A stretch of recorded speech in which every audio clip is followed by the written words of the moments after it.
Coucou, on se retrouve aujourd'hui pour une nouvelle vidéo.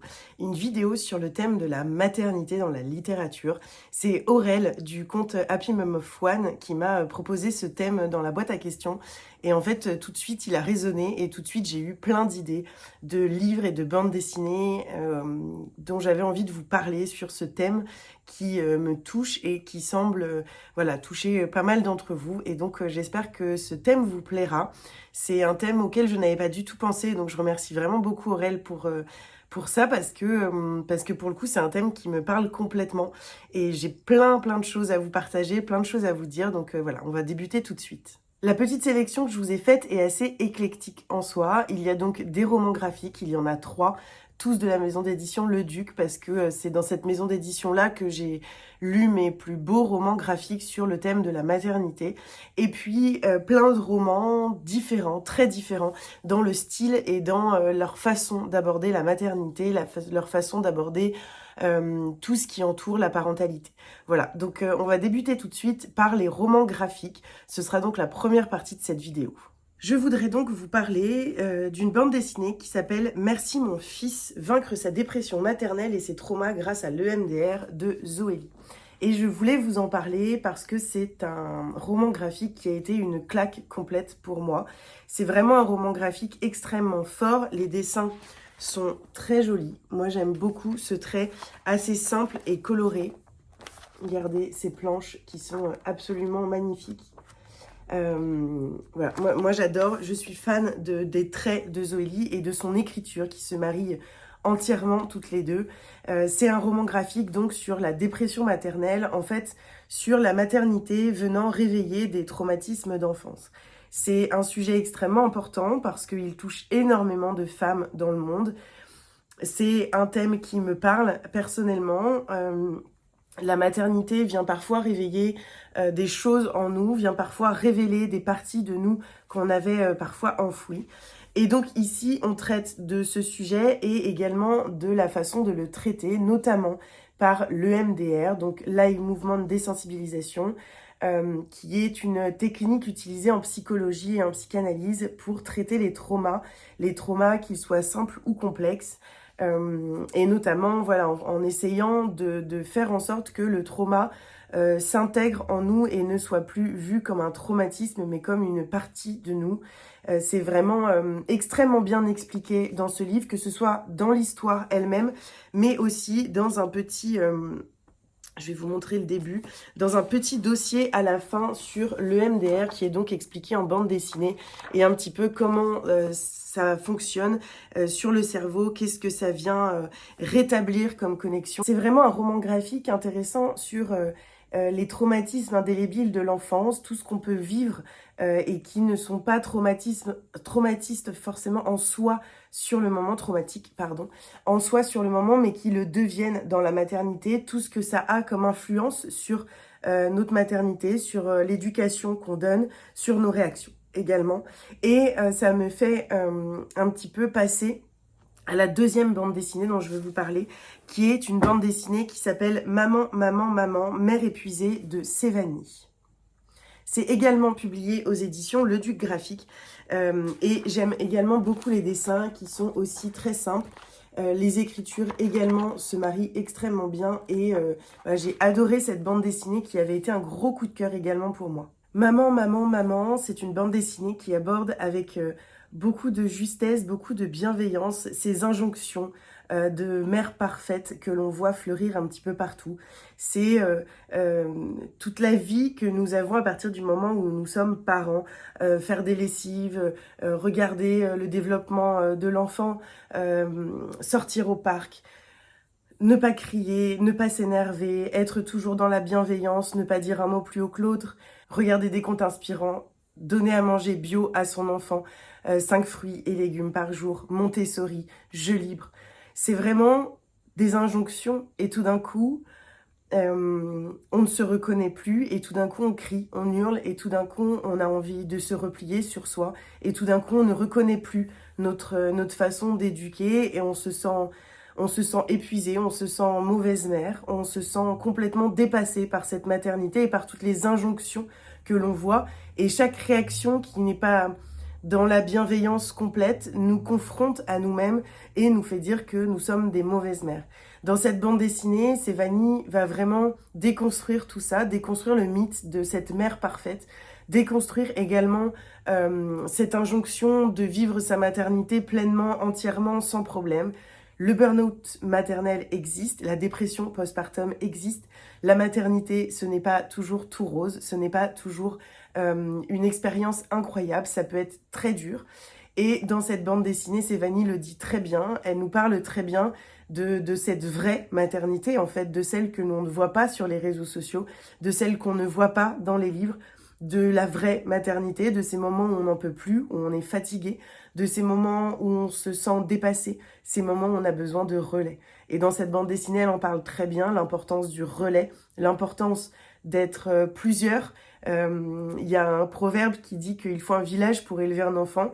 Personnellement, c'est un adage auquel je crois, auquel je suis attachée.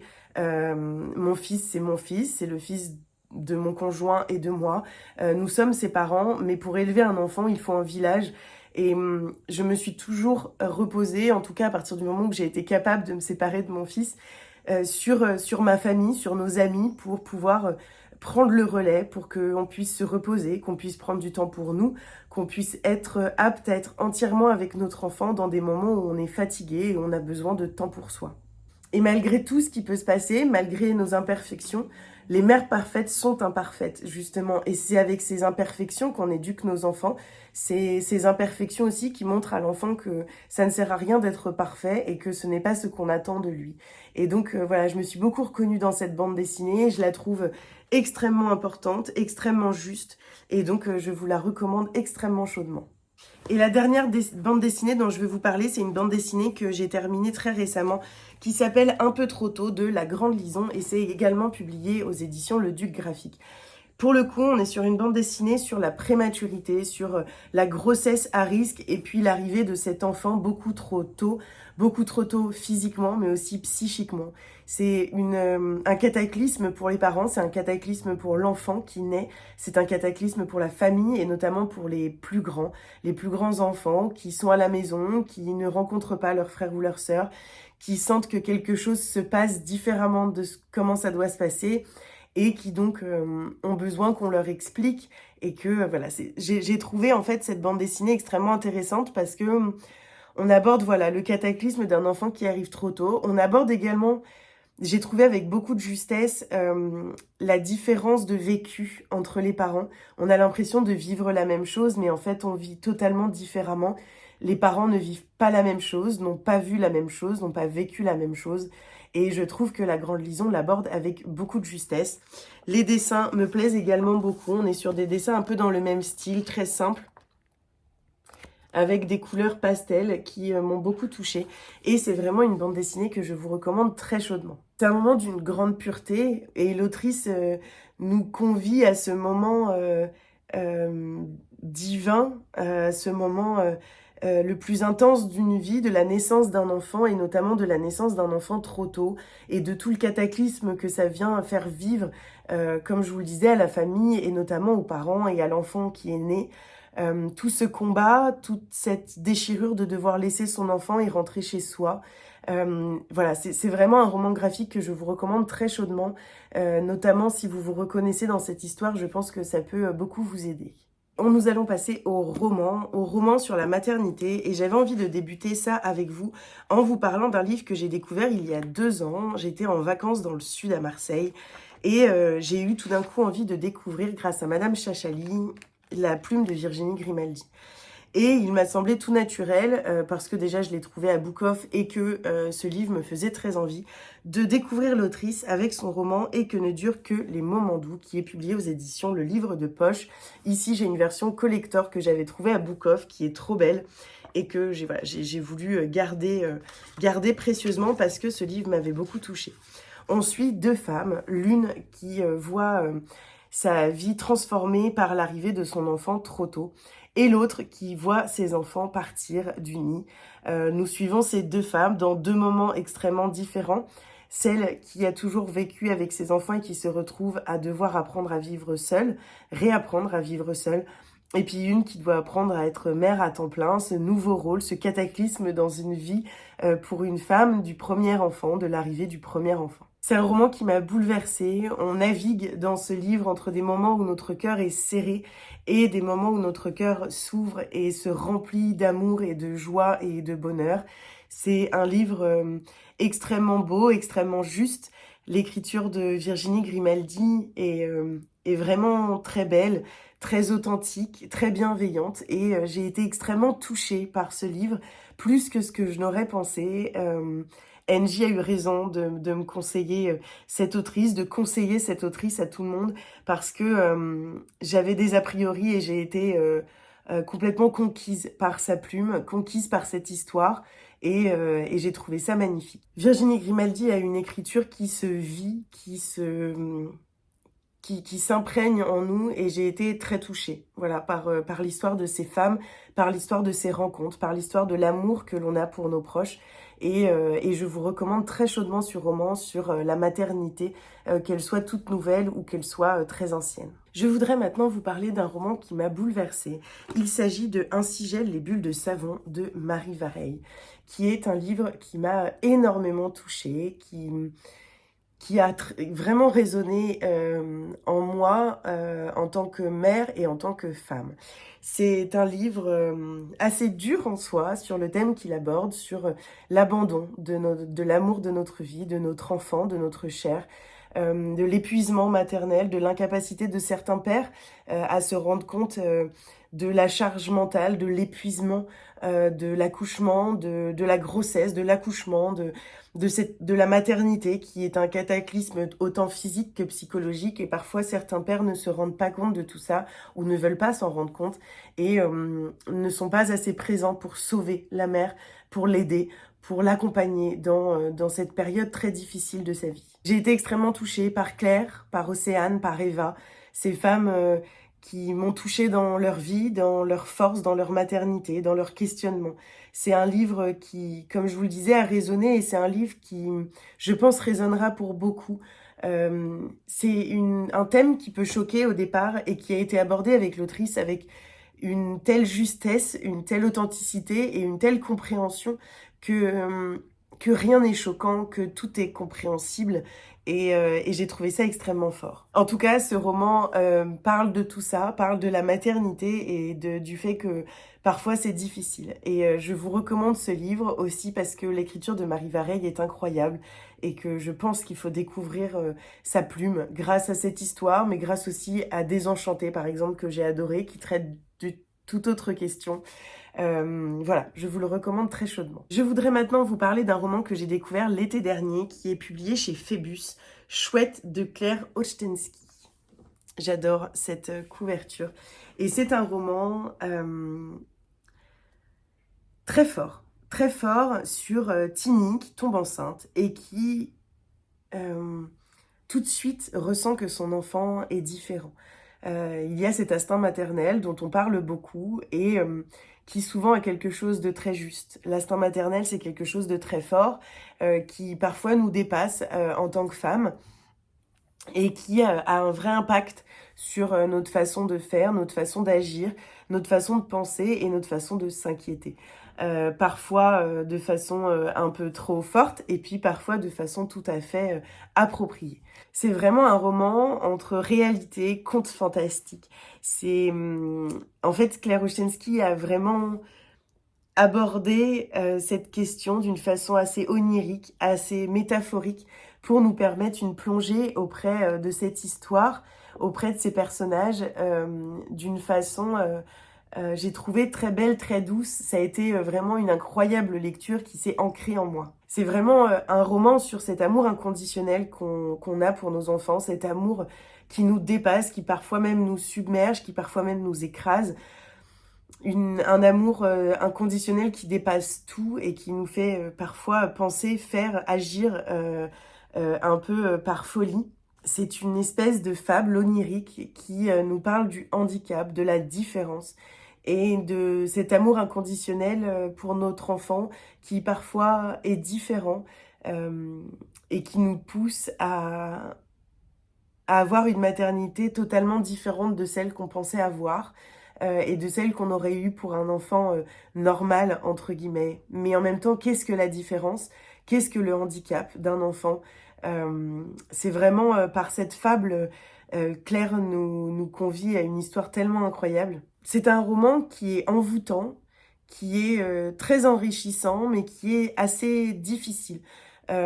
Difficile aussi dans le sens de l'écriture et des métaphores. C'est un roman très travaillé, très intelligent, parfois très exigeant, mais qui, je trouve, vaut le coup justement de se lancer dans cette exigence parce qu'il est extrêmement juste, extrêmement pointilleux. Les métaphores, pardon, sont très fortes et ajoutent quelque chose de puissant en fait à ce livre, et donc voilà, je vous le recommande extrêmement chaudement. C'est vraiment un livre que je vous recommande avec tout mon cœur parce que c'est un magnifique roman. Je voudrais maintenant vous parler d'un roman dont il est difficile de parler, et même après l'avoir lu il y a 2 ans, il m'est toujours un peu difficile d'en parler. Déjà parce que vous parler de l'histoire, ce serait peut-être un petit peu spoiler ce roman. Et j'aurais trop peur de vous le spoiler parce que c'est justement ce mystère et cette découverte au fil des pages qui a fait que ce roman a été un coup de cœur pour moi et qu'il l'est encore aujourd'hui. C'est un livre où l'on découvre Jade et Antoine qui forment donc un couple et qui souhaitent avoir des enfants, qui souhaitent fonder une famille. C'est le rêve de leur couple, c'est leur rêve individuel également. Et donc ils attendent un enfant et tout devrait être incroyable. Ils ont tout pour accueillir cet enfant, la chambre supplémentaire dans l'appartement, un bon métier, une famille aimante. Mais il y a une ombre au tableau. Et ça, vous le découvrirez, mais c'est vraiment un livre qui se délecte, dont on n'arrive pas à arrêter de tourner les pages. Jade est un personnage qu'on aime, qu'on déteste, qu'on a envie de prendre dans les bras, puis qu'on a envie de secouer très fort en lui disant « mais réveille-toi ». On ne comprend pas, puis on comprend, puis en fait on se rend compte qu'en fait on comprend pas du tout. Et puis à la fin tout s'éclaire, tout se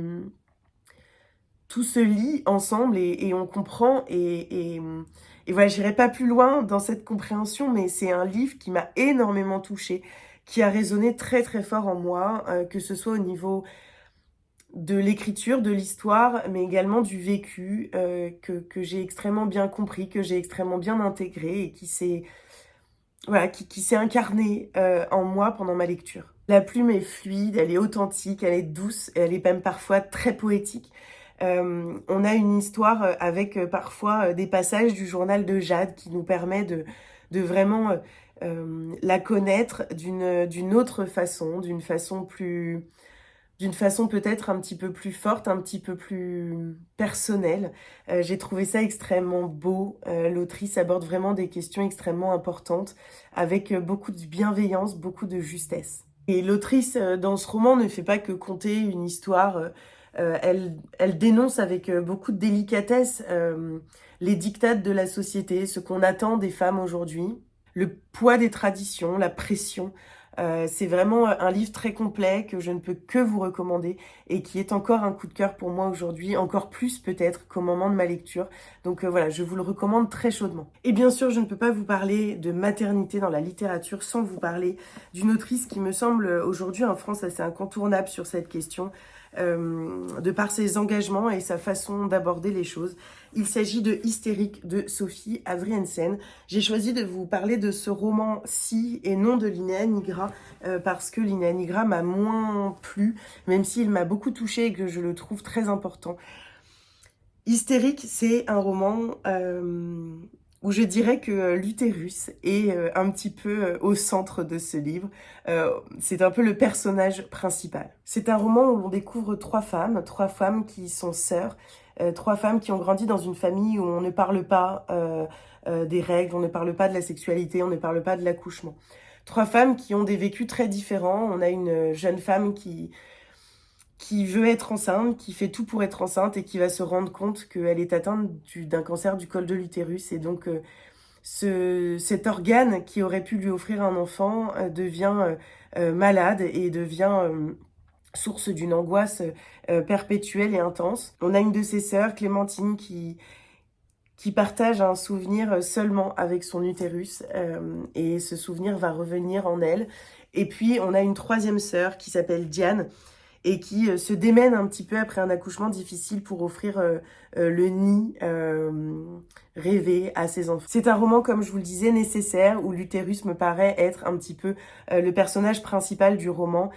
C'est un roman où on aborde des questions très intéressantes sur les tabous, sur la maternité, sur le corps, sur l'accouchement, sur la grossesse, sur le cancer du col de l'utérus également, que j'avais très peu vu en littérature et qui est très important à aborder parce que ce n'est pas quelque chose de vraiment très anecdotique et c'est quelque chose d'extrêmement important. C'est un vrai page-turner, on ressent à quel point les thématiques abordées sont très importantes pour l'autrice et d'ailleurs elle l'aborde avec beaucoup de justesse, beaucoup de documentation, j'imagine également beaucoup de connaissances sur les sujets qu'elle aborde.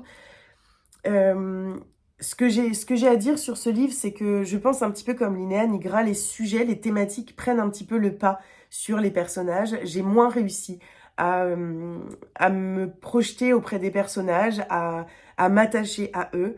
Et en même temps, c'est un livre que j'ai pas réussi à lâcher parce que les thématiques me parlaient beaucoup. Voilà, c'est peut-être juste ce que j'ai à reprocher à ce livre, c'est que j'ai l'impression que les thématiques étaient tellement fortes pour l'autrice que ça a pris le pas sur les personnages qui en fait étaient juste là pour servir le fond du roman. Mais voilà, encore une fois, pour moi, c'est l'utérus c'est l'utérus, la maternité, la grossesse, le corps de la femme qui est le personnage principal de ce livre. Et voilà, de ce point de vue-là, ce roman est vraiment extrêmement intéressant. Et donc, je vous le recommande très chaudement. C'est un gros bébé de presque 500 pages. Et voilà, n'hésitez pas à m'en faire un retour. N'hésitez pas à me dire ce que vous en avez pensé.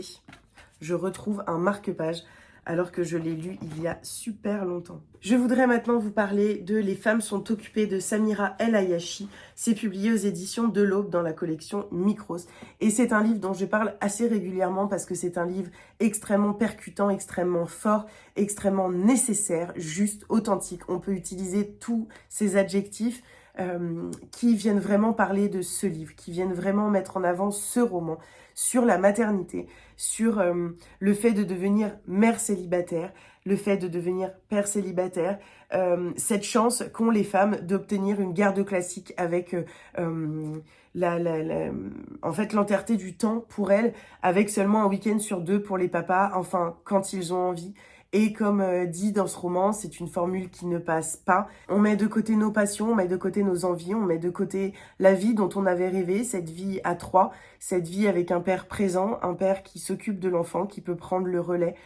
Et on se retrouve seul, démuni, triste, avec qu'une envie, c'est de partir. On se retrouve fébrile. Et en même temps, on est forte, on est femme, on est combative. Et tout ça en même temps. Et c'est un cataclysme pour tout le monde, en fait. Et on se retrouve avec ce petit enfant qui ne demande qu'une chose, c'est de l'amour, de la tendresse, de la présence. Et parfois, c'est tellement dur parce qu'on est dépassé, qu'on est seul. Être mère célibataire, c'est vraiment pas simple. Avoir la garde classique, cette chance qu'ont les femmes d'avoir la garde classique, c'est extrêmement dur. D'être seule au quotidien avec son enfant, puis de s'en séparer un week-end sur 2, comme si ça suffisait pour l'enfant, comme si ça suffisait pour la mère pour se reposer. Et avec délicatesse, avec profondeur, l'autrice parle de cette maternité et de ces choses qu'on ne dit pas, qu'on essaye d'ignorer, de ces pères et ces mères célibataires pour qui c'est très difficile, parce que parfois on en a marre, parce que parfois on n'en peut plus, parce qu'on a beau aimer notre enfant plus que tout, dormir 2 heures par nuit, c'est extrêmement difficile. Penser à son enfant toute la journée, s'inquiéter pour lui toute la journée, avoir l'impression d'être seul dans son combat et dans sa maternité et dans sa parentalité et dans sa vie de femme, c'est extrêmement difficile. Pour moi, ce livre, c'est vraiment une pépite de la littérature féministe, de la littérature sur la maternité. C'est un roman extrêmement intéressant, extrêmement fort, extrêmement juste et j'ai trouvé l'écriture incisive, tellement... En fait, elle va droit au but et elle dénonce les choses tout en montrant cet amour inconditionnel qu'on a pour nos enfants. Et elle mêle les deux et elle mêle tous ces sentiments contradictoires et en même temps qui qui se lient ensemble.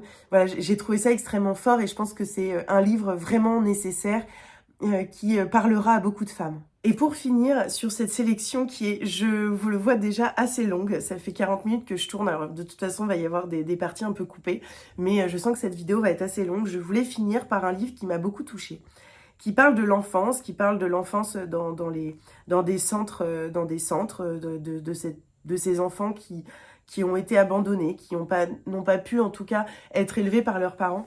Mais on parle également de la maternité, de l'accouchement quand on est une mère face à beaucoup de difficultés. Et c'est un livre qui m'a énormément touchée, et donc j'avais vraiment envie de terminer par ce livre, par cette rencontre incroyable avec Archie.